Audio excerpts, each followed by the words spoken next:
Voilà, nous sommes en direct.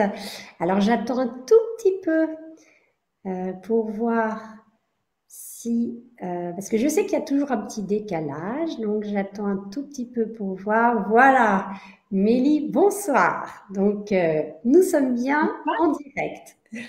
Alors, Super. je suis très heureuse de vous retrouver pour notre rendez-vous hebdomadaire, hein, donc tous les jeudis. Et ce soir, nous sommes dans la rubrique Regard de femme sur l'entrepreneuriat. Donc, j'ai une super invitée que je vais lui laisser bientôt la parole. Bonsoir Pierre, bonsoir Francette. Et avant de lui laisser la parole, je me présente très rapidement pour ceux qui ne me connaissent pas encore. Je m'appelle Christine Chambreau et après avoir été de nombreuses années institutrice, puis assistante maternelle, eh bien, depuis maintenant bientôt 8 ans, je suis entrepreneur et ma mission, eh bien, c'est d'aider les personnes qui le souhaitent à améliorer leur forme physique et ou financière. Très belle rubrique, nous dit Mélie. Je valide totalement. C'est gentil. Merci. Donc, Émilie, bonsoir. Bonsoir Christine, merci de ton invitation. Ah bah écoute, je suis très heureuse de t'accueillir. Et puis, eh bien, sans plus tarder, je vais te demander si tu veux bien justement te présenter et nous dire ton domaine professionnel actuel. Alors, donc je m'appelle Émilie Besson et donc j'habite sur Angers pour ceux qui ne sauraient pas de la région Oui. et je travaille en ce qu'on appelle la création de nom de marque. Donc, je travaille pour la Fabrique du Nom. Et qu'est-ce que c'est exactement? Eh bien, en fait, j'accompagne les entrepreneurs, enfin, les porteurs de projets plus exactement, de l'idée à la réalisation de leur idée. Et donc, ça passe par l'identité qui est le nom de marque. D'accord? Donc, forcément, dans le nom de marque, c'est tout un processus, comme vous avez pu le comprendre, hein. Quand on passe de l'idée au projet, il y a plein de phases. On réfléchit sur la posture, on réfléchit sur les valeurs, on réfléchit sur les missions, on réfléchit sur comment aborder les clients, on réfléchit sur où sont les clients, à toutes ces petites phases qui sont extrêmement importantes et qui sont reflétées dans le nom. Voilà. C'est exactement ça ce que je fais. Et donc, c'est quelque chose d'assez large finalement, hein. Le nom, à lui tout seul, il remplit plein de choses.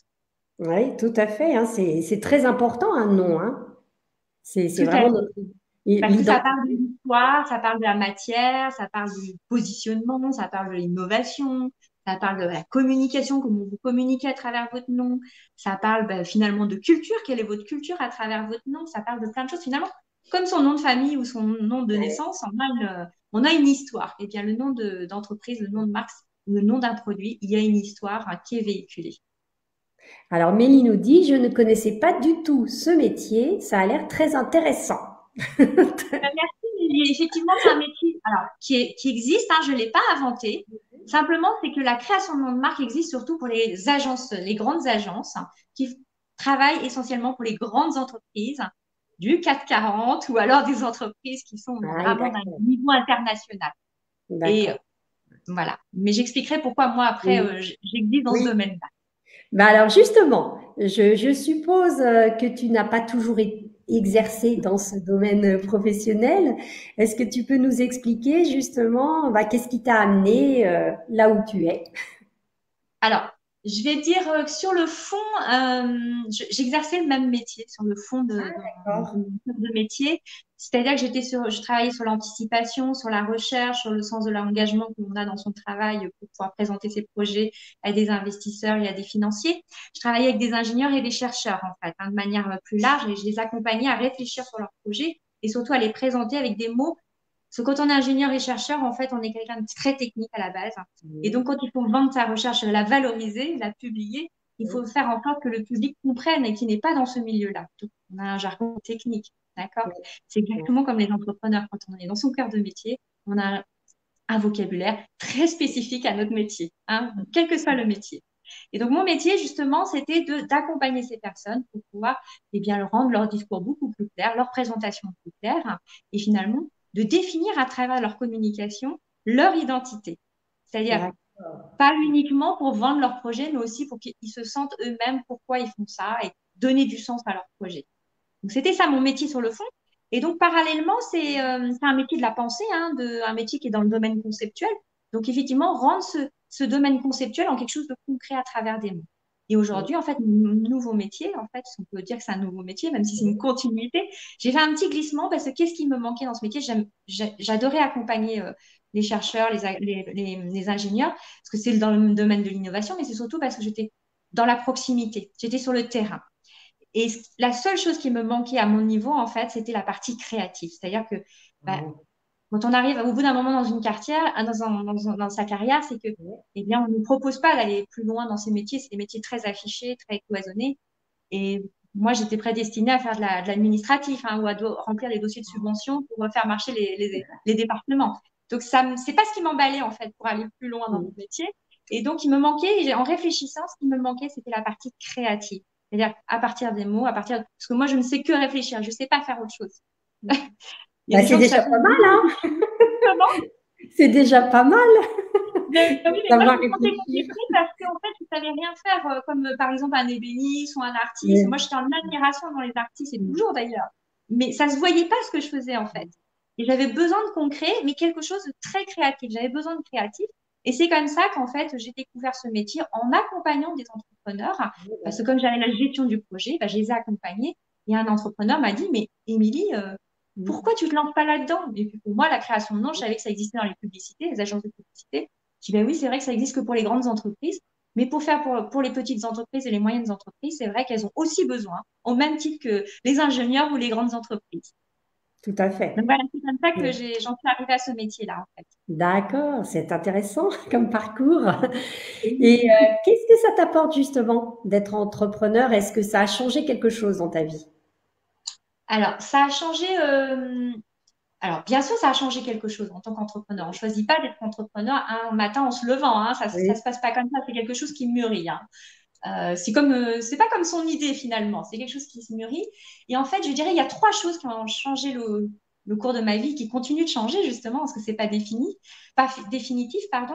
C'est qu'en fait, le métier d'entrepreneur, qu'on soit un homme ou une femme, qu'on soit jeune ou plus âgé, en fait, ça nous permet de s'émanciper. Et ça, c'est vraiment quelque chose de très important. C'est un levier d'émancipation par rapport à ce qu'on peut vivre, on pouvait vivre avant, c'est-à-dire que par rapport à la hiérarchie, par exemple, quand on était dans un métier, on fonctionne par rapport à la hiérarchie. Voilà, on doit respecter des codes et on ne doit pas aller plus loin que son travail. Et moi, ça me gênait parce que je suis quelqu'un de très engagé et quand j'ai envie de faire quelque chose, j'ai envie d'aller jusqu'au bout. Et ça me manquait. J'avais besoin de pouvoir être un petit peu, avoir plus d'autonomie, d'initiative. Donc, c'est vraiment par rapport à ça, ça m'a permis de m'épanouir personnellement par rapport à ça. La deuxième chose, c'est ce que je l'ai déjà un petit peu abordé, c'est l'engagement. C'est-à-dire qu'en fait, effectivement, c'est d'aller jusqu'au bout des choses. C'est vraiment de se dire, ben voilà, on accompagne quelqu'un, c'est pas parce que ma mission c'est de s'arrêter là, parce que les dossiers de subvention de l'État s'arrêtent là, donc je ne vais pas plus loin. L'engagement, c'est quand on aime un projet, on va jusqu'au bout. Et ça, c'est les travers de l'entrepreneuriat un petit peu. On n'a pas vraiment d'horaire, en fait.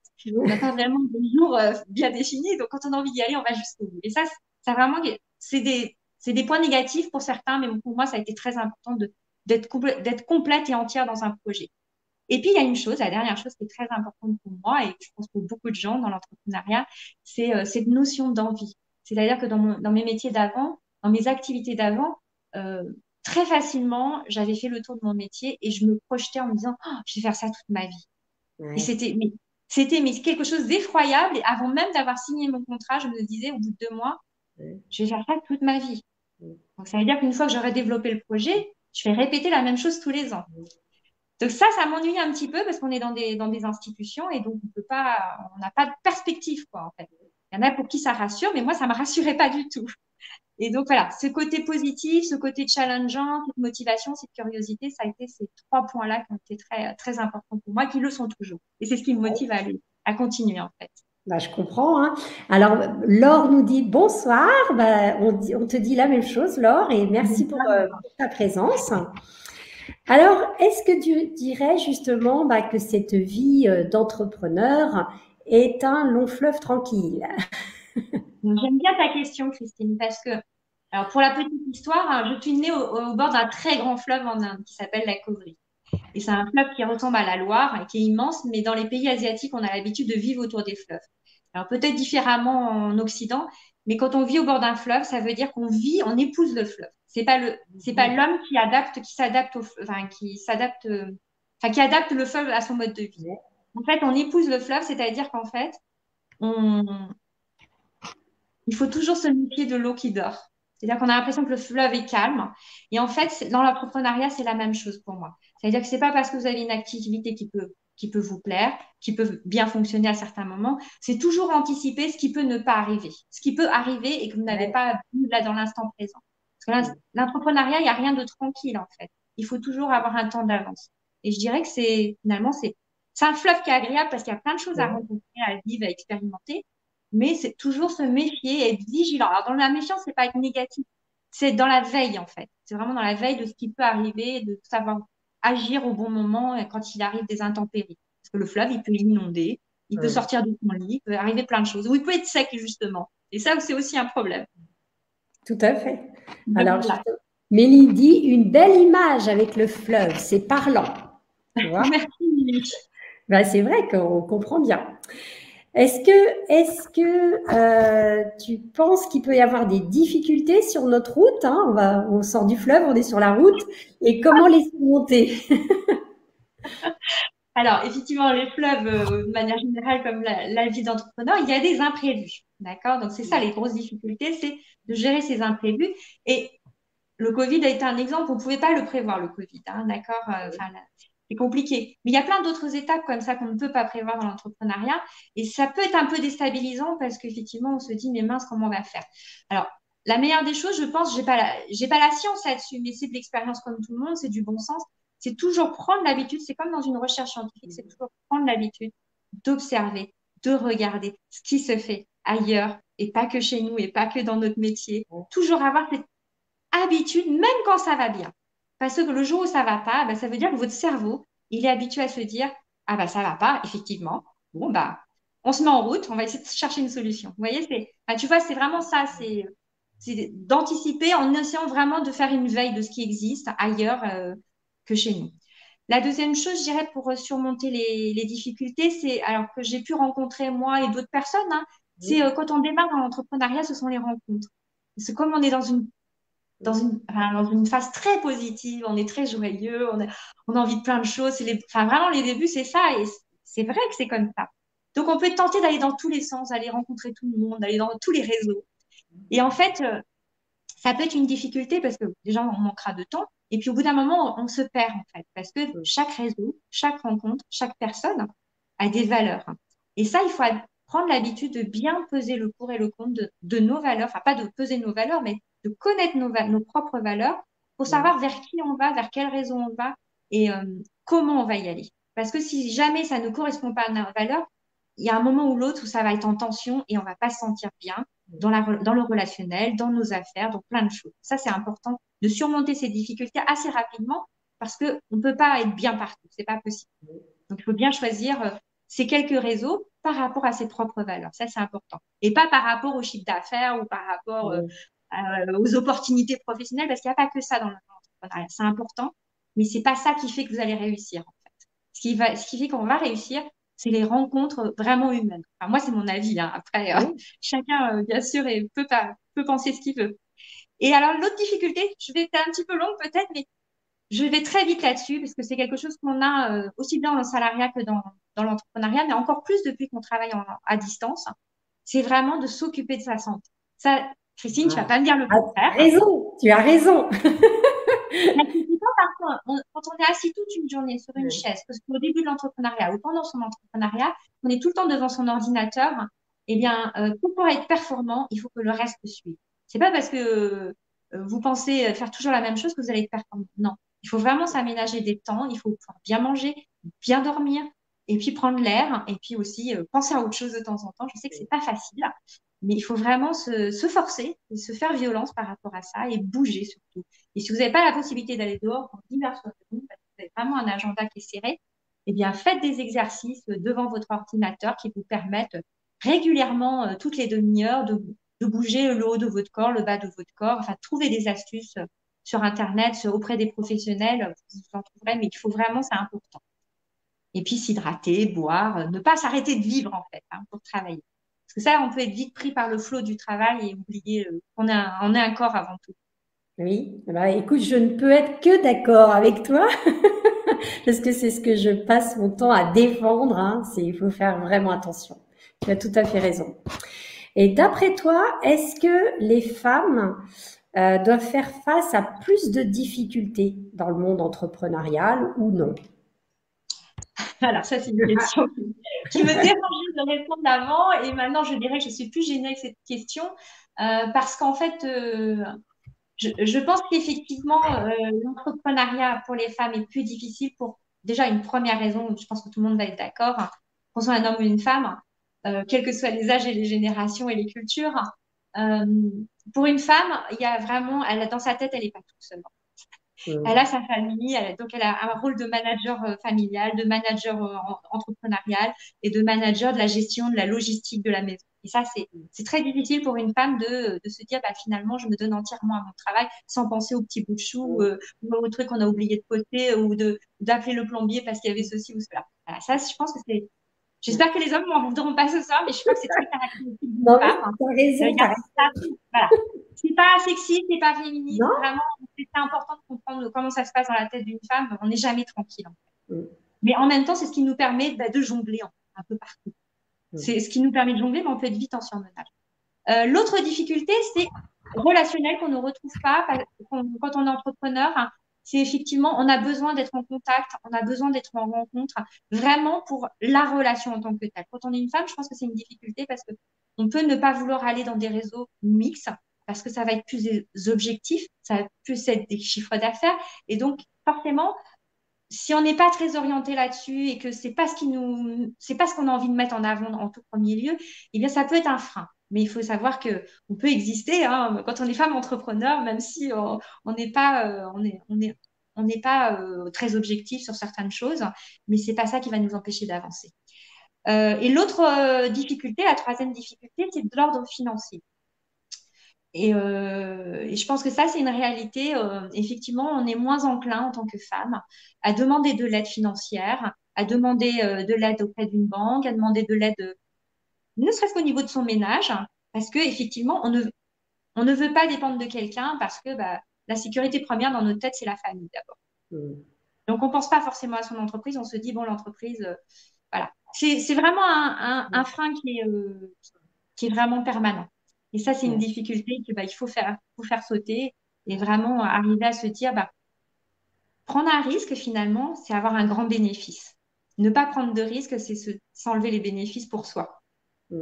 Et donc, ne pas faire profiter de ces bénéfices à toute sa famille aussi, finalement. Bah oui, tout à fait. Alors, Voilà. il y a Mélie qui répond à ce que, mais il y a toujours un petit décalage, hein, donc c'est ce que tu avais dit précédemment. Elle dit oui, rester mobile et hydraté, c'est important, je suis d'accord. Donc, tu Bon, vois, bah, merci, Mélanie, effectivement. tu vois, il y a pas que toi qui le pense, hein. J'avoue que Euh, j'imagine bien que je suis pas la seule à penser ça. oh bah non, hein. Heureusement, heureusement. Du coup, alors peut-être qu'il y a certaines qui nous écoutent ce soir et qui aimeraient se lancer dans l'entrepreneuriat. Est-ce que tu aurais des conseils à leur partager?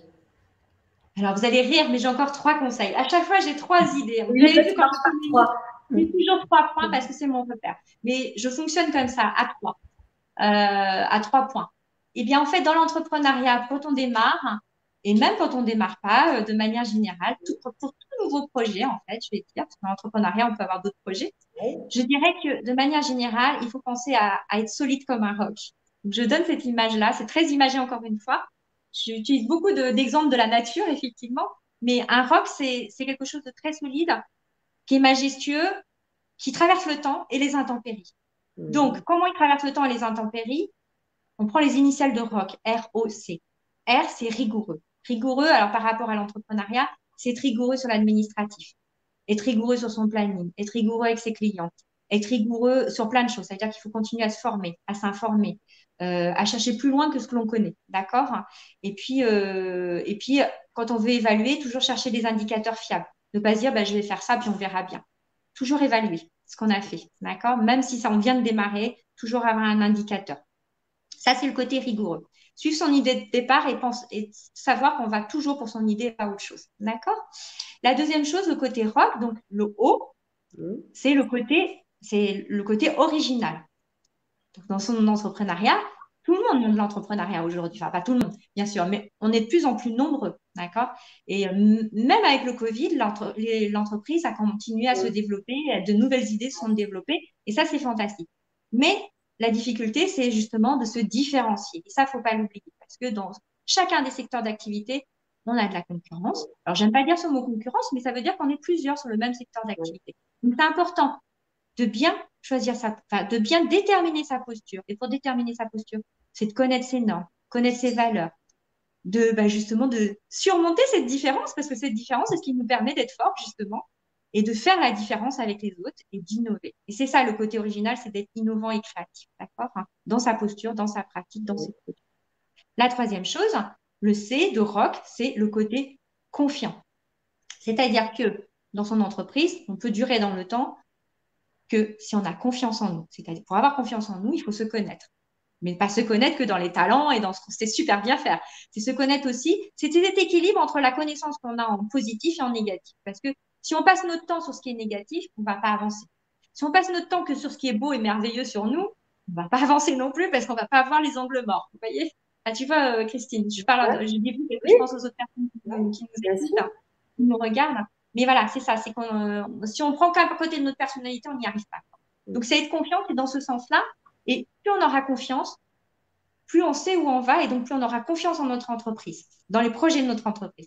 Et bien sûr, une entreprise qui est bien balisée parce qu'on a confiance et que l'on sent, on sait où on va et qu'on est légitime, elle va inspirer confiance. Fatalement, c'est un cercle vertueux en fait. Les gens viendront vers vous que si vous avez confiance en vous et que votre entreprise, votre business respire la confiance et qu'il est bien ficelé, qu'il est voilà, qu'il est bien cadré et tout ça.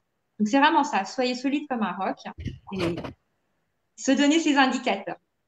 Alors, il y a Mélie qui nous partage, c'est sympa Mélie de nous partager toutes tes réflexions. Et moi, je suis d'accord avec ce qu'elle a dit. Elle dit, les images, moi, ça me parle. Vraiment, j'ai trouvé vos conseils très intéressants et pertinents.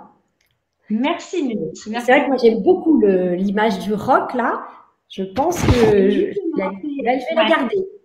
il faut être solide comme un rock et ne pas être rock'n'roll. Ouais. Oui, non, ça, j'aime beaucoup. J'aime beaucoup. Donc ça, c'était mon jeu de mots, parce qu'évidemment, je suis la reine des mots, hein, donc Bah, forcément, bien j'essaie sûr. d'avoir des choses Hein. imagées pour les mots et d'avoir du rythme aussi. C'est mon Ouais. métier. Je retiens, parce que moi aussi, j'aime beaucoup. Alors, donc, tu es, Émilie, tu es coordinatrice de l'antenne Femmes de territoire pour les Pays de la Loire. Hein. Et donc, Oui. est-ce que tu peux nous dire justement si tu penses que bah, cette association peut aider les femmes entrepreneurs? Alors, l'association Femmes des Territoires, hein, c'est une association qui est sur le niveau national. Je replace juste le contexte. Hmm. C'est-à-dire qu'il y a une antenne nationale avec plusieurs petites entités, plusieurs coordinations dans différentes villes, qui ne sont pas forcément que des villes, qui peuvent être aussi des villages, des campagnes. Donc, c'est vraiment un mélange de toutes les femmes entrepreneurs. Donc, il est destiné aux femmes entrepreneurs hein, ou en devenir. Et donc, c'est vraiment surtout, ça représente vraiment la France dans son entièreté. C'est-à-dire que c'est les villages et les villes.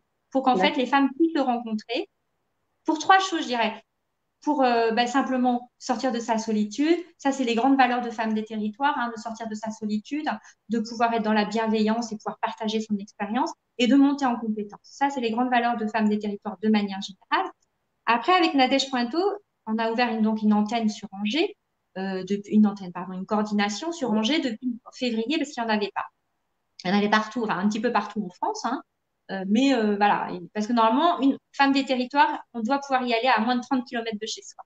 C'est la politique de femme des territoires.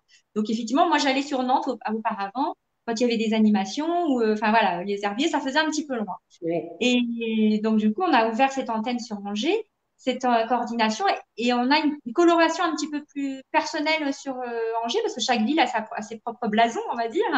Et pour nous, ce qu'on voulait représenter avec Nadège sur cette coordination, c'était le côté, bah, finalement, c'est pareil, 3 points encore, vous allez rire. Ah, ça y est.